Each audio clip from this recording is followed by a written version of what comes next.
Blême, à partir de cette grille, fini le Congo, tout est contrôlé par elle, dans le plus grand secret. C'est ce qu'affirme l'ancien président de la République, Pascal Lissouba. Selon lui, le Congo ne savait même pas combien de pétrole était extrait de son sous-sol.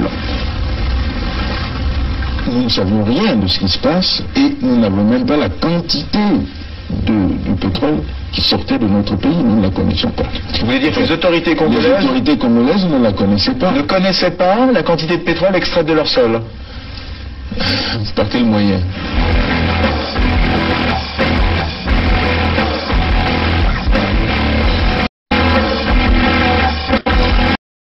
Une seconde chose, c'est qu'une grande partie de l'argent qui est dans notre porte-monnaie vient précisément de l'exploitation depuis des siècles de l'Afrique, pas uniquement, mais beaucoup viennent de l'exploitation de l'Afrique.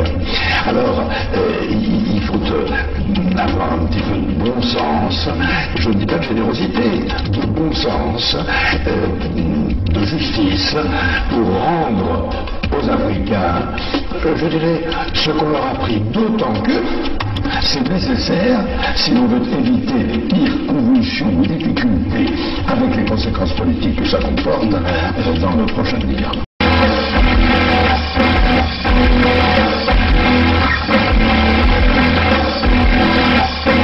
Et un pétrolier de 100 000 tonnes, cela représente près de 100 millions de francs qui échappent aux caisses du pays. On appelle ça une cargaison fantôme.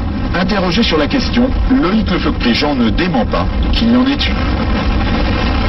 Il y a des cargaisons qui sont produites et qui n'ont jamais été officiellement. Voilà. Alors, c'est des choses qui sont arrivées, bien sûr, dans le passé.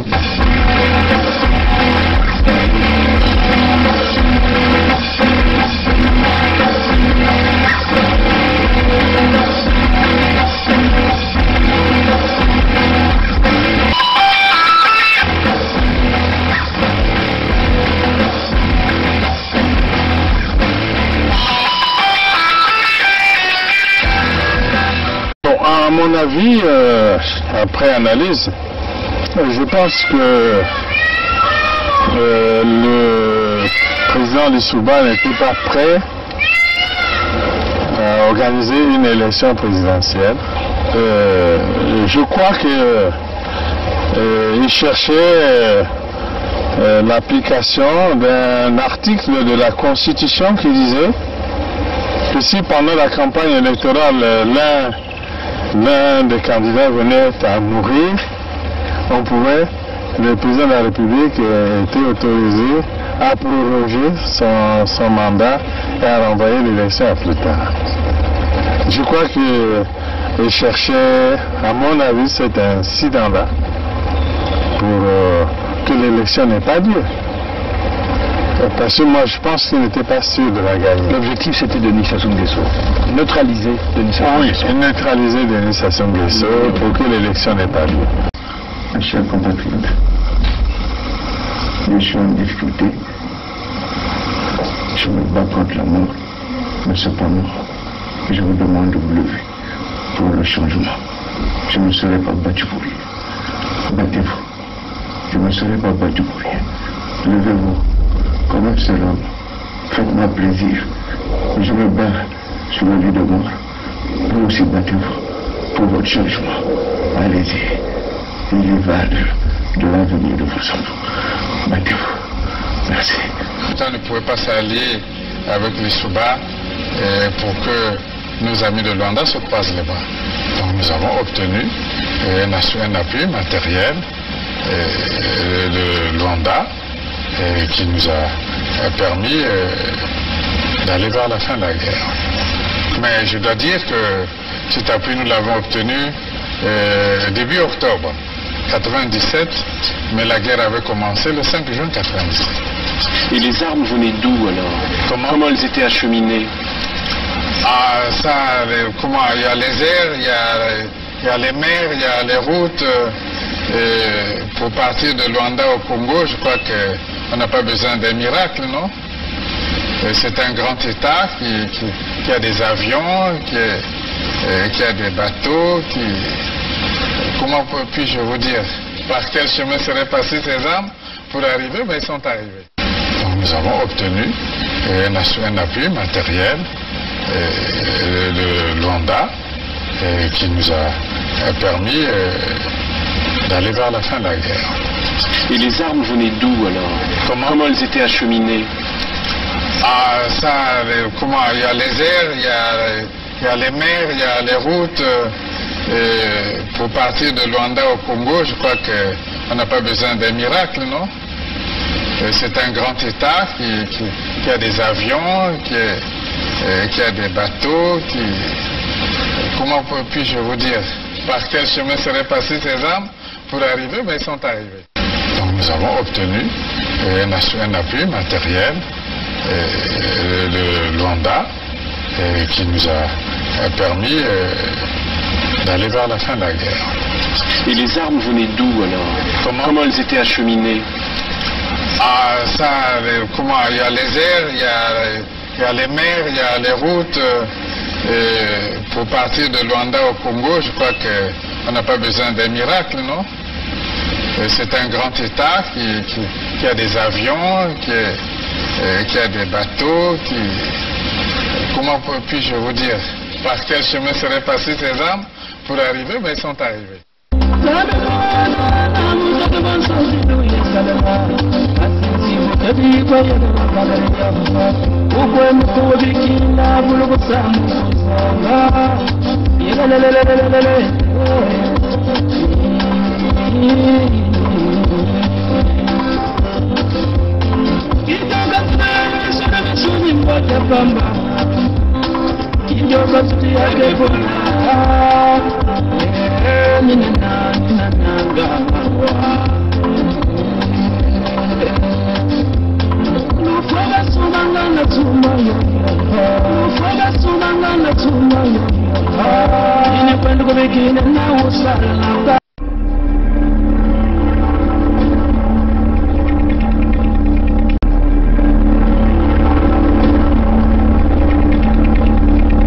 C'est les Congolais qui sauveront le Congo.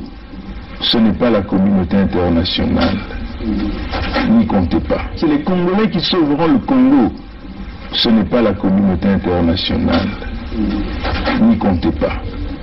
I am not come here to battle and to struggle. I came here to help my country to develop themselves.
Moi j'aime très souvent vous impliquer parfois pour quelques minutes à des rencontres pareilles, des réunions pareilles, simplement pour que vous essayiez de mesurer un peu comment les autres travaillent, comment l'Occident travaille. Ça c'est un groupe des ingénieurs qui sont en train de concevoir un grand projet. Et donc il y a des des ingénieurs projets qui sont là, il y a des ingénieurs designers, il y a des ingénieurs fabrication, des ingénieurs construction. Il y a aussi des techniciens qui vont donc assurer le travail de la construction. Donc c'est toute une équipe. Il y a les ressources humaines, il y a tout le monde. On a un temps que nous avons dans la conception. On veut se rassurer que toute la conception est réalisée dans les normes d'engineering, en respectant les codes d'engineering, les standards selon les régulations de chaque région, de chaque pays, et ainsi de suite.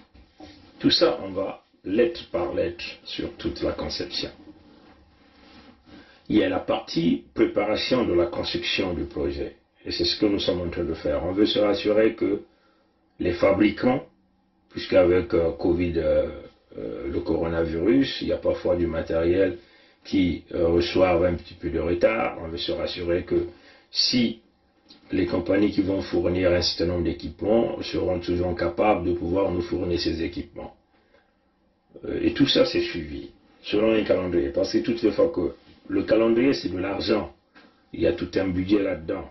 Donc, vous devez vous rassurer que le tout est sur les rails. Et à la fin, c'est éventuellement la phase de la construction.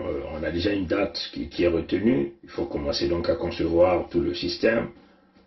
Parce que c'est un grand projet de fournir beaucoup d'hydrogène. Vous comprenez ça, chers amis. Et donc, une fois ça, on finit, on se rassure, les équipements se rendent sur le terrain, les techniciens sont là pour faire le travail de la construction selon le design que nous avons réalisé, selon le design et selon tout. Et une fois qu'ils auront terminé, nous avons quasiment quelques temps à aller donc faire ce travail de contrôle. On veut se rassurer que les techniciens ont construit le système selon le design que nous avons signé, nous avons cacheté. Comprenez ça, chers amis? Parce que notre survie, c'est sur ce cachet-là, la licence-là, ta licence. Tu tiens ta licence sur ton design. Donc tu es le seul responsable de ton design. Comprenez ça, chers amis? Et une fois que tu te rends sur le terrain, tu fais tout le travail de comparaison avec ce qui est sur le terrain, les composants qui ont été utilisés, selon ce que toi tu avais mis sur le dessin, tu confirmes sur chaque composant, hein, chers amis. C'est très intéressant, très important. Ce qu'on fait, on construit enfin, on fait du as-build, c'est-à-dire que comme construit, c'est-à-dire que comme ce que vous avez fait sur votre design. Et vous allez équipement par équipement, composant par composant. Donc vous voyez un peu dans toute la structure, par exemple un avion, hein, ce que les gens font, c'est le même principe. Donc ceux qui ont conçu les trains d'atterrissage font tout le travail de la première pièce à la dernière pièce. Ils vont se rassurer que les pièces ont été ajustées comme conçues, les torques utilisés et faire les tests de l'équipement. Comprenez ça, chers amis, dans ce que nous aussi nous faisons, dans tout le système. Donc, et puis, une fois que vous vous rassurez que c'est réalisé comme construit, vous remplissez des fiches, vous signez, hein, parce qu'après il y a les inspecteurs du gouvernement qui viendront pour donner le OK, hein, la certification de tout le système. Une fois fini, vous allez donc procéder au commissioning, ce qu'on appelle commissioning, donc des périodes de tests, des périodes d'essais.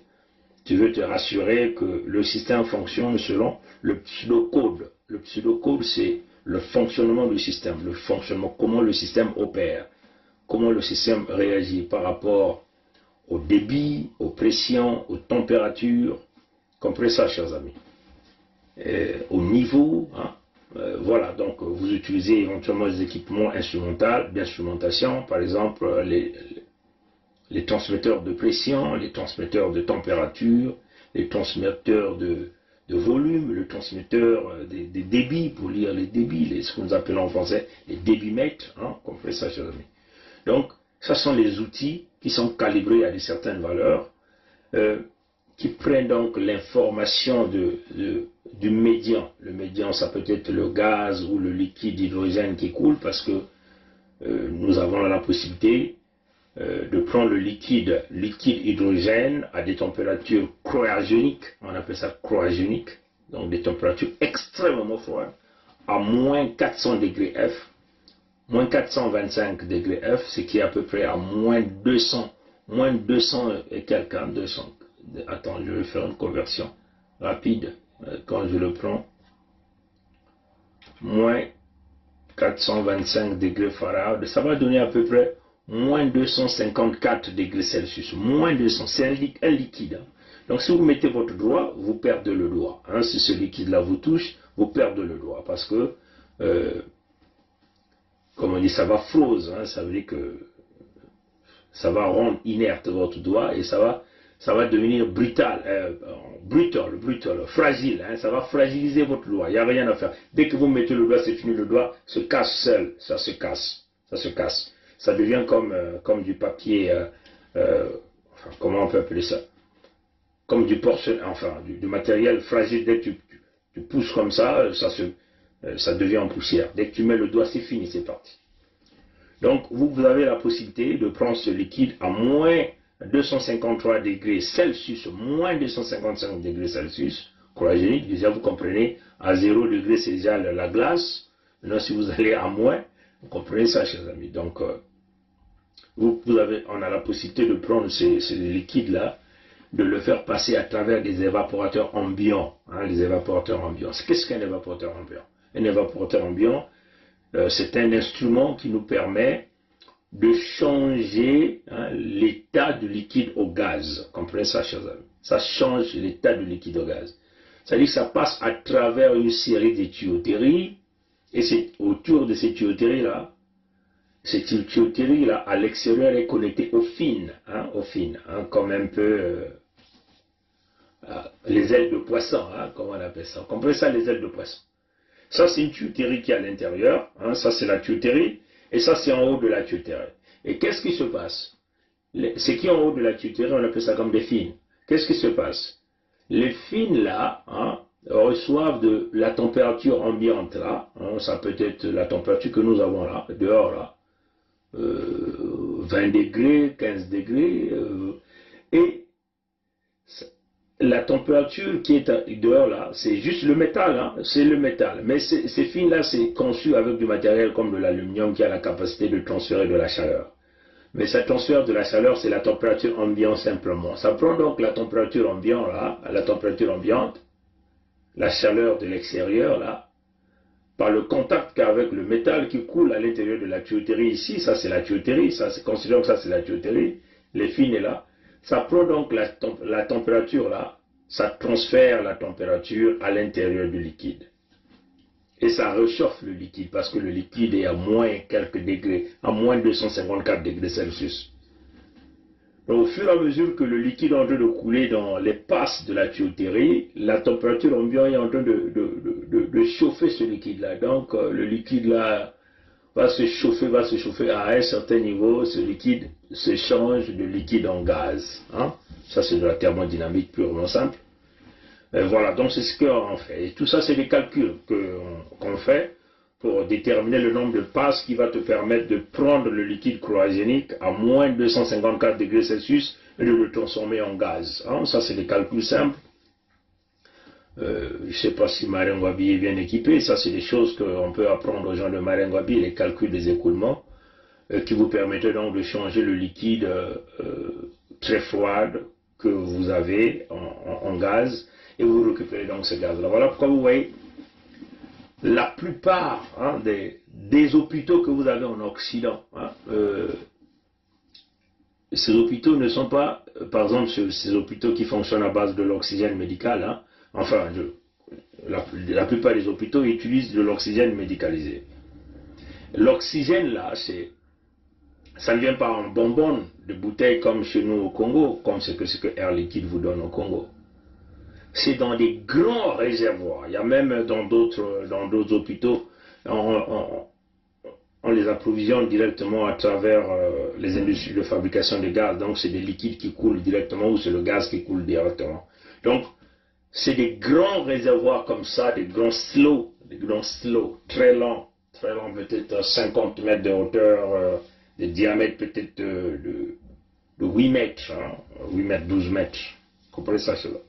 C'est en liquide. Pourquoi? Parce que, puisque c'est gaz médicalisé, qu'il s'agit de gaz médicalisé, qu'il s'agit de l'azote, parce que vous ne connaissez pas trop bien les applications de l'azote. L'azote est utilisé partout.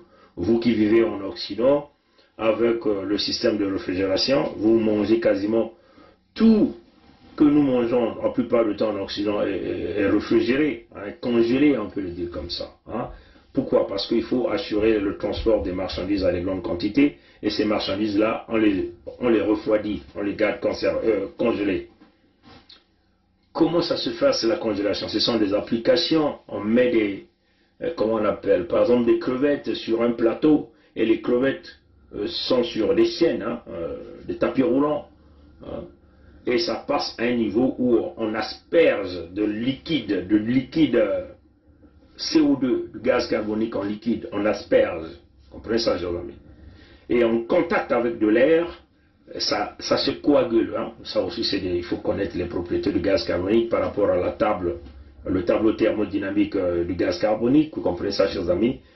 Tout ça, le liquide, il y a un produit que moi j'aimerais encore vous dire, c'est le gaz carbonique. C'est un matériel très spécifique qui peut, en un point, que nous appelons le triple point, donc le point triple. Ce matériel peut se retrouver en 3 états à la fois, donc en liquide, en gaz et en solide, le gaz carbonique. Voilà pourquoi toute la réfrigération, vous voyez que les grandes chaînes industrielles, tout est congelé, parce que on ne met pas ça dans les congélateurs, non, on les met sur des tapis roulants, et ça arrive à un point de niveau, là où des points d'aspersion, on pompe le gaz carbonique, donc le liquide gaz carbonique, en contact avec de l'air, ça se solidifie et ça rentre, ça congèle donc la nourriture, le produit que vous voulez déplacer à des distances. Vous voyez par exemple les pizzas, les pizzas que vous rentrez dans les supermarchés, vous avez des pizzas dans des cartons congelés, tout ça, ça passe par le processus que nous appelons le gaz carbonique. Et ça, c'est éventuellement sur des chaînes alimentaires. Donc, en dehors de tous ces produits, de l'azote liquide, l'azote est très important dans quasiment la fabrication industrielle que vous avez besoin. La congélation, le refroidissement, il y a d'autres applications, le Coca-Cola par exemple, Coca-Cola, vous y êtes des gouttes pour conserver la canette, parce que vous comprenez que la canette, elle est faite avec quoi? Cette petite canette de Coca que vous avez, elle est faite avec du matériel fragile, donc de l'aluminium, avec un tissu d'aluminium avec une épaisseur quasiment au millimètre, vous comprenez ça, chers amis? Donc si vous l'appuyez comme ça, ça va se casser. Pour maintenir la canette, il faut injecter le gaz à l'intérieur pour...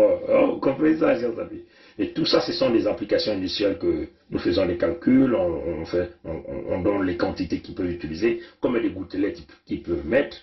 Il y a encore quoi? Les chips, les chips que vous utilisez dans les magasins. Vous comprenez que les chips sont totalement fragiles, vous comprenez ça, chers amis?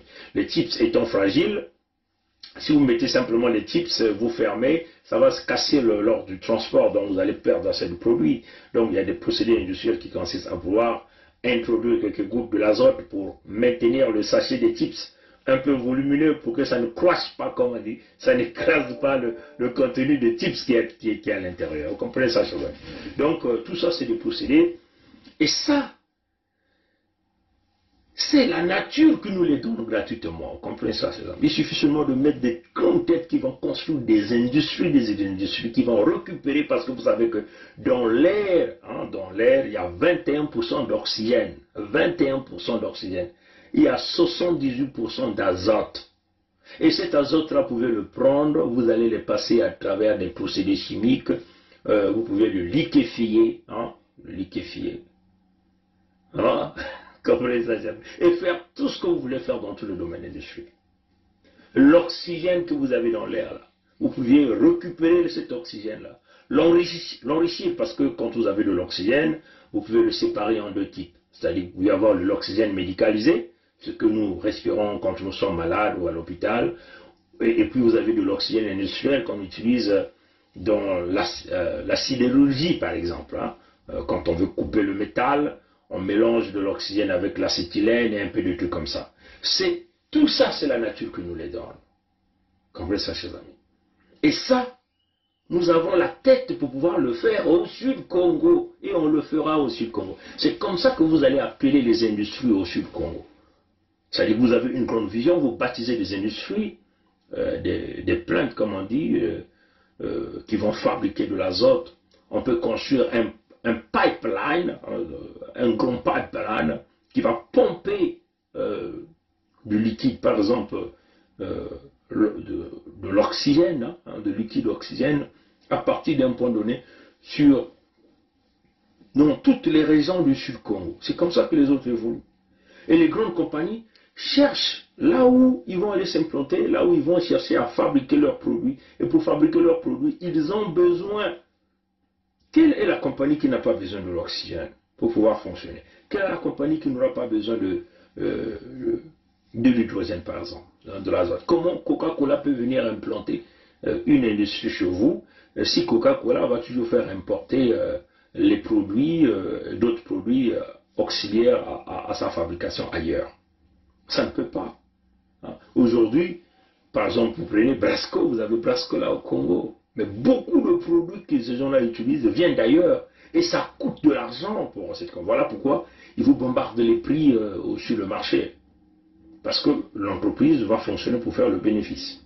Comprenez ça, chers amis. Donc, nous avons une vision industrielle. On va booster le Sud Congo à une vitesse extraordinaire. Parce que, oui, nous connaissons les technologies, nous connaissons là où il faut aller toquer la porte, pour aller chercher la technologie, pour venir implanter là pour nos gares à nous. C'est ça en réalité. Donc, les patates que nous avons chez nous, on va le transformer. Les chips seront fabriqués chez nous, on mettra toute la structure nécessaire pour que les produits soient consommés là même sur le terrain, dans la zone Afrique même. Donc, créer de la richesse. Puisque vous produisez, vous générez de la richesse. Vous donnez de l'emploi, les gens travaillent, les gens payent les taxes, payent les impôts. Et les impôts là vont servir à faire fonctionner votre province. C'est-à-dire éventuellement payer les services. C'est comme ça que les autres évoluent. Comme ça, chers amis. Voilà pourquoi c'est très important. Parfois, quand je fais des petites réunions comme ça, à la fin, je vous mets là pour que vous puissiez écouter comment les autres sont organisés, comment les choses évoluent. Et quand il s'agit du travail, mes chers amis. Parce que toutes les semaines, vous avez des réunions, des points à faire. Oui, la semaine dernière, nous avons fait ceci, nous avons parlé de ça. On a demandé à un tel, selon sa responsabilité dans le projet, de nous fournir telle information. Mais tu ne vas pas te mettre chez toi à boire la bière et de ne rien faire, alors que la réunion prochaine, tu n'auras aucune information. Donc tu bloques le système de fonctionnement. Voilà pourquoi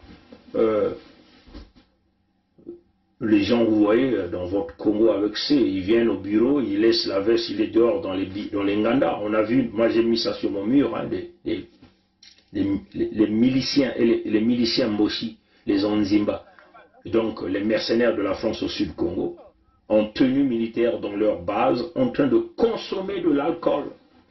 Consommer de l'alcool. Donc c'est un rituel normal, comprenez ça, en uniforme. Et ils sont en train de le boire au clairon, au garde à vue. Au garde à vue. Garde à vous, hein. On dit que garde à vous, hein, ou garde à vue. Garde à vous. Au garde à vous. En train de consommer la bière, chers amis. Strictement interdit. L'uniforme d'une armée, entre guillemets, nationale, ne peut pas être essuyé de cette façon. Et ça, c'est organisé par la haute hiérarchie militaire. Apparemment, un général ou un colonel qui est en train d'organiser ça, des gens alignés en train de boire les bières. Mais quelle mentalité, chers amis. La bière est strictement interdite dans le milieu de travail. Et ça, c'est clair. Moi, je crois même que même dans le code du travail de l'entité Congo avec c'est la bière est strictement interdite. Bon, en fonction de quoi, ceux qui sont censés protéger, entre guillemets, l'entité avec Congo, peuvent-ils consommer d'une manière comme si c'est une loi. C'est comme si... c'est pas possible, ça. C'est des fonctionnaires de l'État. Entre guillemets, les miliciens de l'Anguessa, c'est les fonctionnaires de l'entité Congo, non? Donc eux, ils ont un code de travail à part, des militaires en train de consommer comme si c'était régulier. Mais c'est top. Voilà pourquoi vous êtes en train de permettre à ces gens-là de consommer de la bière à une vitesse exceptionnelle. Mais vous allez vous attendre quoi? À quoi dans les rues? Vous allez vous attendre à quoi? Dans le Sud Congo, tout individu qui portera l'uniforme militaire du Sud Congo, l'uniforme de la police du Sud Congo, on te retrouve dans un bar en train de boire, en train de suer, tu es viré. C'est la tolérance zéro. C'est la tolérance zéro. Et c'est ça notre vision. On vient avec notre rigueur, mais ce n'est pas une rigueur pour faire le mal aux gens. C'est une question d'avancer. On va voir, c'est une question de l'intérêt général. On ne va pas se permettre ça. Si les Mossi ont transformé l'entité Congo avec C, si les Français ont transformé l'entité Congo avec C, les forces de sécurité deviennent des soulards, en uniforme en train de consommer leur bière, tranquillement, au clairon, c'est comme ça, eux-mêmes ils appellent ça au clairon, ça ne passera pas au Sud Congo. Et c'est à cause de cette rigueur-là que un certain gars, même les compatriotes au Sud du Congo veulent nous couper les têtes. Mais vous ne pouvez jamais couper la tête de Pongi. Jamais. Parce que Pongi est fait pour vivre, pour voir ce Sud Congo-là de ses yeux. Et Pongi est fait pour aider à avancer le Sud Congo. C'est ça la vérité. Parce que la vision du Sud Congo est d'abord spirituelle, c'est de Dieu. C'est pas mauvais, c'est ce que nous sommes en train de faire. Parce que nous sommes en train de protéger notre peuple. Comprenez ça, chez eux. Et donc nous amènerons la technologie, notre petite intelligence que nous avons pour bâtir. Et ça va permettre à beaucoup d'industries pour venir s'asseoir là. Voilà pourquoi nous devons protéger Sunda. Sunda demeure le point d'appui. Voilà pourquoi nous devons protéger Mokoukoulou. Mokoukoulou demeure le point d'appui. Parce qu'il nous faudra de l'énergie. Parce que nous aurons des compresseurs de grosse capacité à faire fonctionner pour pouvoir recueillir les produits à travers l'air que Dieu nous a donné. Et c'est ce que les Blancs utilisent. Les transferts de la technologie que vous attendez. Vous pensez que ça viendra de qui? Ce sont les Blancs qui viendront vous le faire chez vous. Jamais les Blancs ne viendront le faire. Ça viendra de nous qui sommes les enfants d'Afrique, qui avons aussi étudié à l'extérieur, qui connaissent comment ces choses-là fonctionnent. Avec une bonne vision, nous allons donc implanter ces technologies-là pour un début. Et puis bon, après, on va chercher donc à fabriquer même ces machines-là, en mettant en place des métallurgies, puisque nous avons la matière première nécessaire pour transformer ces matériaux-là sur le terrain même. Voilà pourquoi nous avons dit, dans la vision du Sud-Congo, la transformation de matières premières vont se faire sur place. C'est ça qui va générer l'économie, c'est ça qui va créer des emplois, c'est ça qui va faire que beaucoup de gens deviennent des entrepreneurs pour maintenir le capital sur place. Voilà la vision. Vous avez vu le faux pasteur que nous appelons, c'est aussi l'un des pasteurs du Pondemonium du Congo, que nous appelons Itoa Bruno. Il a demandé Chevron de payer pour le voyage plus de 40 agents, apparemment Moshi, du ministère Moshi. Ils veulent aller en voyage, mais ils vont demander les fonds à Chevron, qui est une compagnie privée, de financer pour le voyage des agents Moshi. C'est incroyable, la chose. C'est incroyable, la chose. Et là, il sort les muscles. Il convoque à la vitesse grand V le patron de Chevron pour lui dire non, pourquoi vous avez refusé de payer. Donc il boulie en réalité. Voilà des voleurs. Et c'est lui qui vous dit qu'il parle avec l'Esprit Saint. ezala sikoyo ebakisama na oyo nakanisi bato balinga koyamba na Saint-Esprit ezali nakanisi yambala oyo dimension mosusu, dimension réelle, dimension complète ya Molimo Santu oyo nakanisi na balingi bayamba mponga na vivaka na Saint-Esprit. Saint-Esprit ata mpona kolata toswanaka